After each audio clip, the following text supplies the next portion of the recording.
Speaking of March Madness, we have a very special call-in guest today, Joe Gagliano. Is it Gagliano? Joe Gagliano.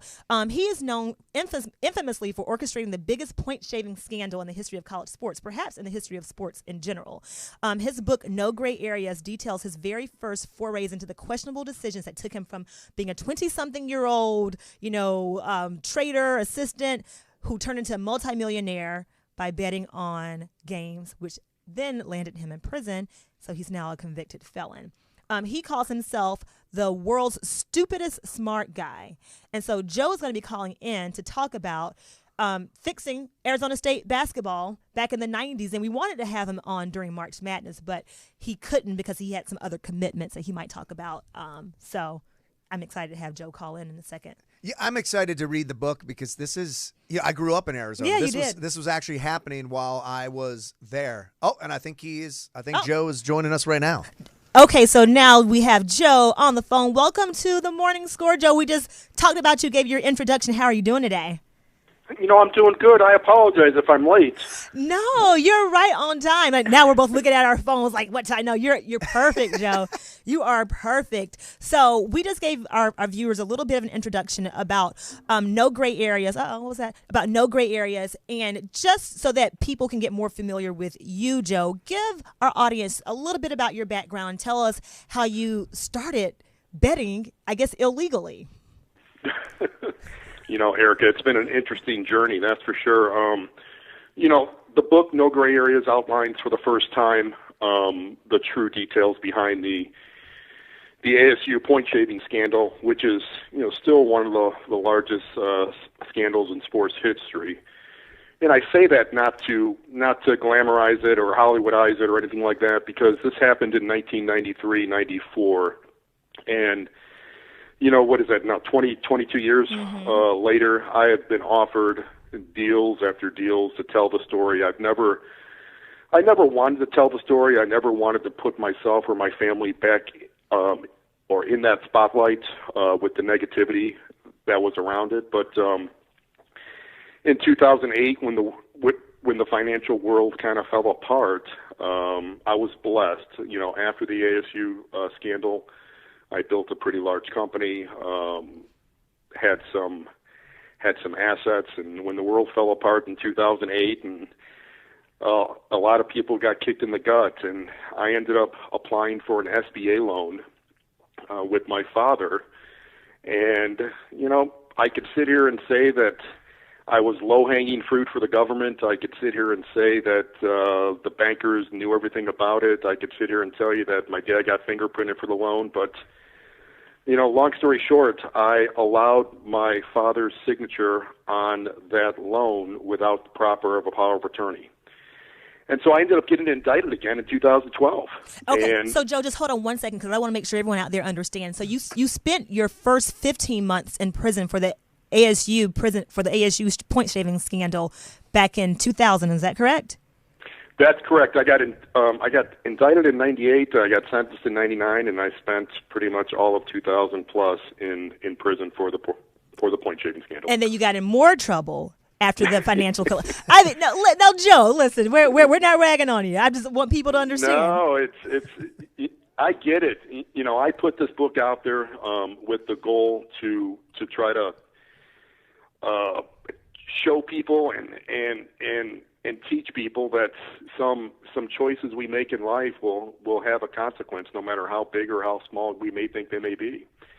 And so, in 2012, I got indicted again for conspiracy to commit bank fraud, and there's just no way you're going to fight the federal government. So I ended up pleading guilty, as innocent as I thought I was to many of the charges that they brought.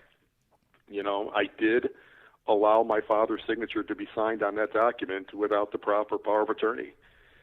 And so, if I would have fought him in trial and I would have lost, I would have been looking at a mandatory of 10 years. So I took a plea deal and I got sentenced to 30 months. Oh, wow. Okay. That sounds pretty reasonable, Joe. I mean, reasonable. Okay. I think I would have done the same exact thing you did. Now, Joe, I want to go back to the point shaving, just from that moment. I mean, you're a pretty young guy, and for any young guy that has this opportunity, I mean, it's got to be incredibly hard to say no to this, because point shaving, from my experience, and I lived in Arizona while this was going on, so I remember when it all came out. It seems like one of those crimes that, is a no-brainer, because it doesn't seem like you're going to get caught. Mm-hmm. I mean, because, you're watching these games and nobody had any clue what was going on. So can you kind of take us through, and I don't want to give away, because I want people to go out and buy the book, because the book sounds extremely intriguing, and I'm definitely going to read it. But can you kind of take us through as much as you want to tell us without giving away too much of the book, from like start to finish? Sure. I'll give you it. I'll talk about anything. There's nothing off limits, guys. I can tell you that I was extremely blessed growing up. I have a loving family. My parents are still together after 50 years in marriage. I have a brother and a sister, extremely tight Italian-American family growing up on the northwest side of Chicago. I had every opportunity that one could ask for. I had opportunities for education. I went to college. I went to college for 3 years. I never really went to school. Let's put it that way. It's my kind of guy. I ended up leaving college my junior year to go work at the Chicago Board of Trade. And I started off as a clerk down there. And, we are all products of our environment.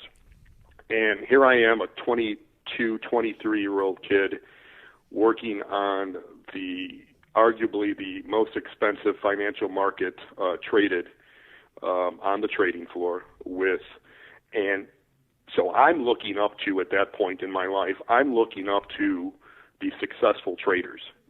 And you know who they are. You know who they are. You could pinpoint them. But pretty much anyone down there is a success. But then there's the ones that are the cream of the crop. And in order to become a successful trader, you are playing in the gray area. Yeah. There's just no way around it. You are not going to walk a fine line. You are going to do things to manipulate the markets. You're going to do things where you have advantage from institutional monies coming in. So that was what I learned at an early stage in my life. I learned acceptability to the gray areas. And that acceptability, taking that first step and compromising my integrity for the first time at the age of 22, 23 years old, and learning that it's okay, that kind of morphs into making decisions, whereas when the ASU thing is presented to me here 2 years after I'm on the floor at the Board of Trade, only because my brother is going to school at ASU, I didn't have the character or the integrity at that age to say no to it, because I was already embracing the gray areas that people were doing on the trading floor. And isn't it difficult to make a decision that is online or indicative of your moral compass, if you will, when all the powerful people around you who are rich are doing shady shit every day? Like, I can't say I blame you. Man, I'll tell you, Erica, you hit that head on. And I don't want to make it sound like I was rationalizing. I should have had the character. I should have had the fortitude. I should have had the integrity to say no. And I was raised better than that. I was raised in a great family with values. My father was a police officer in Chicago for years. I should have been strong enough, but I wasn't. I was weak because I wanted instant gratification. I wanted to be accepted into the world that these guys were in, and the easiest way to get there with the path of least resistance was to accumulate money. This way I could trade. And so, yeah, you hit it right on. It's all the upper echelon is doing it, and they're getting away with it, so why shouldn't I? So why shouldn't you? Yeah, I mean, when your role models are doing it, it's I can see how you justify it. Like, get on board or get left. Yeah, and I actually, Joe, it's funny. I lived in Chicago, and I had some buddies who were clerks down at the board, so I know exactly how easy it is to kind of get in there. Yeah, and for our non-sports viewers out there, kind of walk us through, Joe, your very, very first game that was fixed that you worked with Headache, and the center. Were both of them involved in the very first game and fixing that very first game, Norton? No, Erica, it wasn't the center. Mario Bennett was the center. He went on to have a little bit of a pro career for a while. I think he played out there by you guys in L.A. Mm-hmm. It was Headache Smith, which was an absolute stud, academically a stud, led the Pac-10. It was the Pac-10 at that point, not the Pac-12 as it is now, but led the Pac-10 in minutes played, led the Pac-10 in free throw percentage, 3-point shots and made, defensive All Pac-10 Player of the Year. I mean, he dictated everything that happened on that team. Bill Frieder was the coach, Yep. and Bill just relied on Headache to run that team and to run that offense. I mean, I pretty much think he played 40 minutes a game that year. And then we had the other guard, Isaac Burton. So really, you got the point guard and you got the shooting guard, and you pretty much dictate where that ball is going, and how that offense is going to be played. And it's funny, not funny, but people think of point shaving as guys going out there, whether it's in basketball, tanking shots and missing shots, and that's not point shaving at all. Point shaving is when you could manipulate the outcome of a score or the outcome of a game simply by giving your the guy that you're defending an extra 2 or 3 feet to do what he wants to do. Maybe down the stretch you're going to brick a free throw or two. Maybe down the stretch you're going to turn over the ball a few times. Maybe down the stretch you're going to foul when you need to foul. But during the course of the game, allowing the player that you're defending to do more freely what he wants to do to control the game, that's really what the core of point shaving is all about. And that's so interesting because I remember I watched some of your videos, and when I heard you say that, I was like, the average sports person. I would always thought it was points. But now when you break it down like that, you can kind of see like, oh yeah, I'm going to give this guy an easy layup. I'm going to turn the ball over. So how did this game go down? I know it ended up, you said 6 points, and somehow they got it at exactly 6 points, where as a sports fan, to me, that just blows my mind that they were able to hit it on the head. And did you say 6 because there was some leeway? Can you explain to us and to the fans listening, like, why 6 points was so crucial? Sure. I mean, it's certainly messed up my mind that it landed on 6. I mean, Headache Smith scored 39 points that day. He had 10 3-pointers on the first game. I think it was a career high for him. Absolutely just destroyed the game offensively. But when I talked to him the day before the game, the betting line opened up at ASU minus 12.5 to 13 points.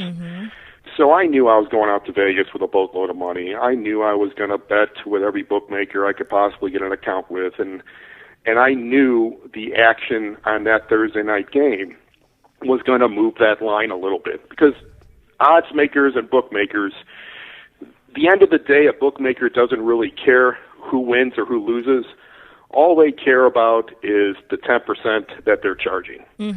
So, everyone that goes, Vegas makes money because everyone that goes to Vegas pays for an opinion.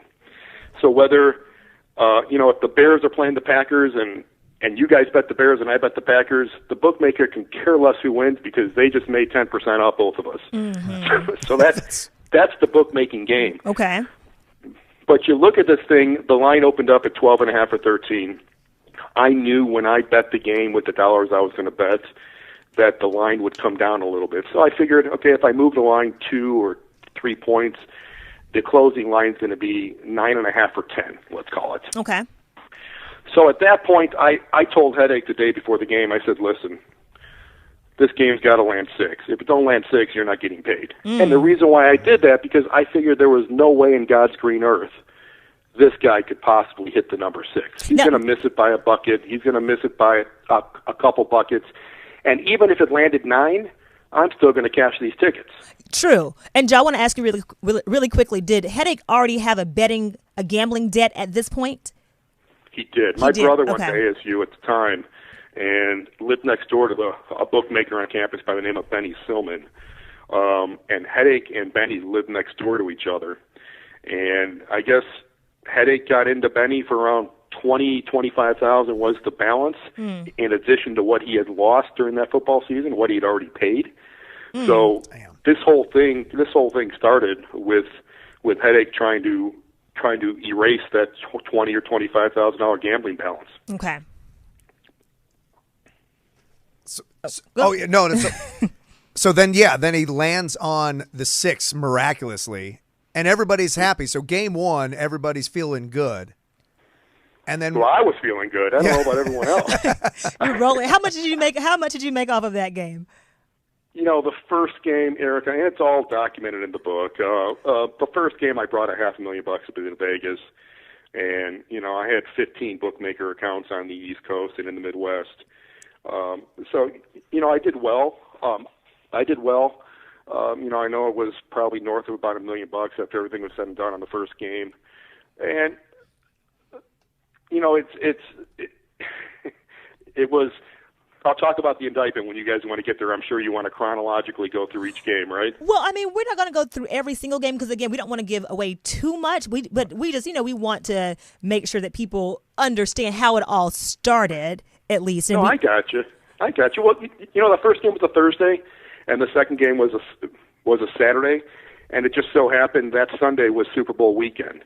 And the Dallas Cowboys were playing the Buffalo Bills, and there was just a ton of money in Vegas. So it was just an absolute perfect 3-day period to pull this thing off, because there was so much flipping money in Vegas that no matter what I brought, no matter what I did with the bookmakers, I really was not going to move that line. Yeah. And so the same thing happened on the Saturday game against Oregon. You know, I told Headache on that Saturday morning right before shoot-around, I said, hey, this game has to land 6. And sure enough, I mean, I could tell you Arizona State was probably a 20-point better team that day, and the game landed 6. And I cashed tickets again, and here I parlayed the Thursday money into the Saturday money, and, you know, that should have been it. Yep. That should have been it. There was a dream weekend. It was cash. Nobody knew about it. I was under the radar, and that should have been it. And with Headache, so now is his debt at this point, is it cleared with these 2 games, or did he still owe some money? No, I cleared the debt. Part of the deal I had with him is I'd give him $50,000 a game, and he had to take care of whoever else he wanted to take care of on the team, and that his gambling debt would be wiped away. Now, I just want, for people who are just tuning in, we're talking with Joe Gagliano, the mastermind, if you will, of the Arizona State University point shaving scandal from the 90s, from 23 years ago. Before we ask you any more about the actual scandal, I do want to know, Joe, when you watch games now, college or pro, do you speculate that point shaving is still a thing, or do you just know, just from watching, can you just tell that people are still doing this? You know, I'm going to get a lot of people mad at me by saying what I'm going to say, but I'm going to tell you that point blank in my mind, anytime you're going to link money and rewards and gambling to personal performances, you are going to have greed and corruption. There is just no flipping way around it at all. And so, yes, I believe this happens a heck of a lot more than the public even can remotely think about. I believe when you're looking at sites like FanDuel and DraftKings, the amounts of corruption that are inside of those that we don't even know about yet. When you really break down what a DraftKings or a FanDuel and you realize who the investors are inside of it, and you see a Comcast owning a large piece of it, you see an NBC owning a large piece of it. And then you really break it down even further and you see, what if I was a trainer on a team? What if I was a water boy on a team and I got some inside information on a Thursday game on a Tuesday night that, hey, our star player has a twisted ankle and he's, you know, we really didn't put it out there because he's questionable at best, but I know he's hobbling. Or hey, our star player got into a whole argument with his wife and his mind's all messed up.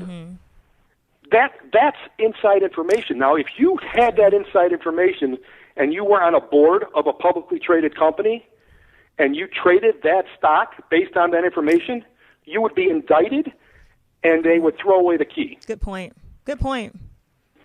So how is FanDuel, DraftKings, or any type of sports gambling where personal performance is directly correlated to How can that be legit? There's just no way around it. Now, and with that, there's, I'm just going to ask this question too. With the NFL is actually seeking a football team in Las Vegas. Do you think? What are your thoughts on that? Joe? Well, I think the ownerships of these leagues and the teams, they speak one message in private, and they speak another message in public.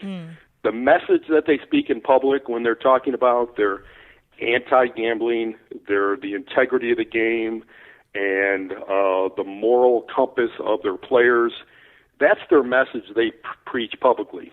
When they're behind the doors and they're talking among their partners, they embrace Vegas, they embrace gambling, they embrace FanDuel, they embrace sports or DraftKings. And let me tell you why.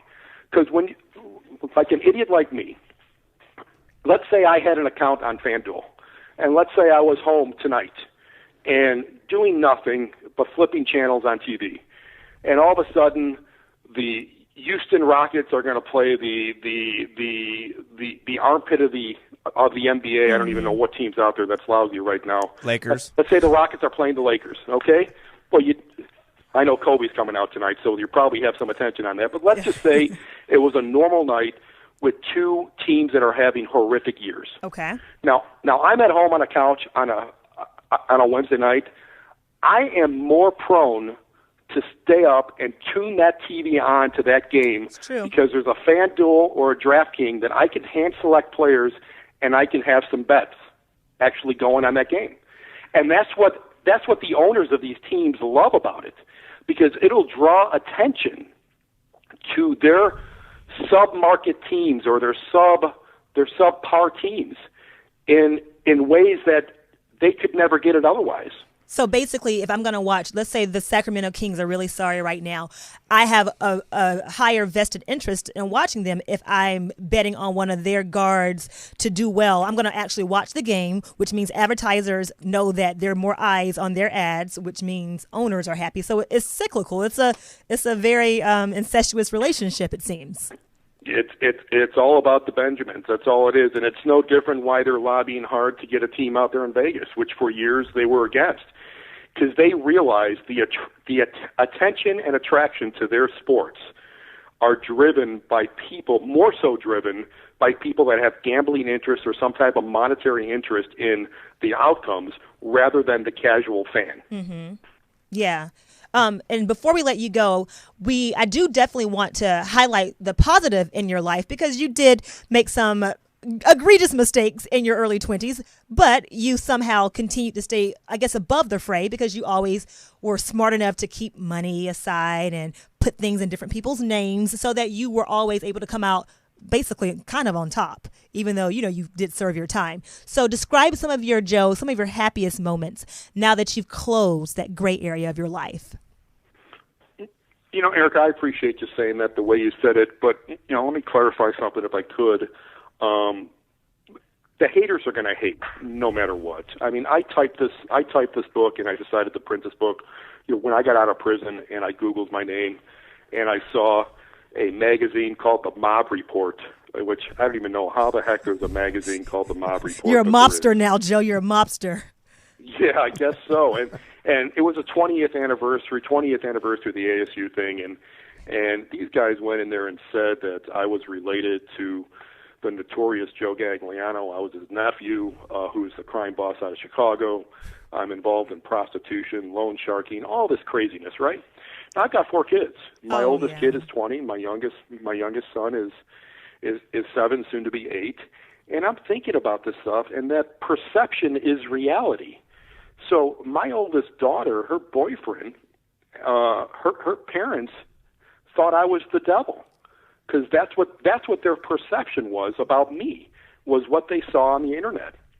So that's when I decided to finally publish it, and I decided to finally put my painful journey out there, with realizing fully that the haters are going to hate, and there's no way I'm going to change the haters, but maybe some of the people that don't really know me, that only see the perception of things that were written on the internet, can possibly understand that, hey, there was a rhyme to reason as to some of the poor choices I made, and that I'm trying to use those poor choices now as a platform to possibly help people that might be facing some choices themselves, and to let them know that there's a consequence for all the choices we're going to make. You want to jump in Yeah, there? and, well, yeah, and I'm just, and I think that's such a great thing, because one thing you said earlier is just, getting to that goal, but doing it as quickly as possible. And hey, shaving some points on a game is going to get you rich quick. But I love that now you are, obviously, you serve time, you dealt with the consequences, and just putting it out there saying, hey, trying to do things quick is not always the right way, and just be prepared if you're going to try to handle that. So I think it's a great lesson that you're providing people. Now, Joe, this would be a spectacular movie. Is there any thoughts of like a movie potentially? Well, I'm going to tell you guys, straight up, as candid as I can. I've been approached by several different operations, several different production companies. And I'm also going to tell you this. For me, it's not about dollars. Like, people say, oh, yeah, he's a 2-time felon. He wrote a book. He's trying to make money. Man, I'll go toe-to-toe with that person 8 days a week, because that is so flippin' far from the truth. And you already have money, too, though. No, well, money is a frame of mind. Money is it's a whole different view of money now than I had 20 years ago. Okay. Now it's like I'm performing for an audience of one, and I know who my one is, and then I've got my family to take care of. So that's my perception of money. I don't have to impress anyone, but I'm telling you straight up, I've been offered 7-figure checks in front of me that I have flat out turned down, because it's not. I don't want something out there that's going to be Hollywoodized or sensationalized. It's something that, if something's going to be out there, it's going to outlive my years. It's going to outlive it'll be my legacy for my kids. And I don't want a message out there that's not going to be built on integrity and built on the truth of the details that happened. Nice. Everyone out there, you can go to nograyareas.com, and that's Gray, Grey, nograyareas.com. You can get the book on Amazon. It's one of Amazon's bestsellers right now. You can follow No Gray Areas on Twitter at No Gray Areas, and also on Facebook at No Gray Areas. Look, Joe made it so simple for us. We can find you at No Gray Areas all over the internet. So simple. It's foolproof. We got you. Tried to make it easier for everyone. And I love it. I mean, I could sit here and ask you questions all day, but you know what? I'm going to go out. I'm going to buy your book, because I'm so thoroughly intrigued, and I hope all of our fans are intrigued, and we are able to ask you enough questions to really get those juices flowing, so people will go out and read the real story behind. Yeah, it's a great book. I finished it up yesterday, and I emailed you. I let you know that I was beyond intrigued, and that is the honest to God truth. We appreciate you for calling in and joining the Morning Score Sports Show with Erica and Trevor. And you have to either come back on the show via call-in or Skype, or when you're in Los Angeles, you have to come sit on the panel with us. You guys have me whenever whenever you could have me. I'd be honored to be on the show. So. Erica, you have my information. Trevor, you have my information. Don't be afraid to give me a call, whatever I could do. All right, Joe, best of luck with No Gray Areas. We'll be talking to you soon. Thank you. Thanks, Joe. All right, guys. Thanks again.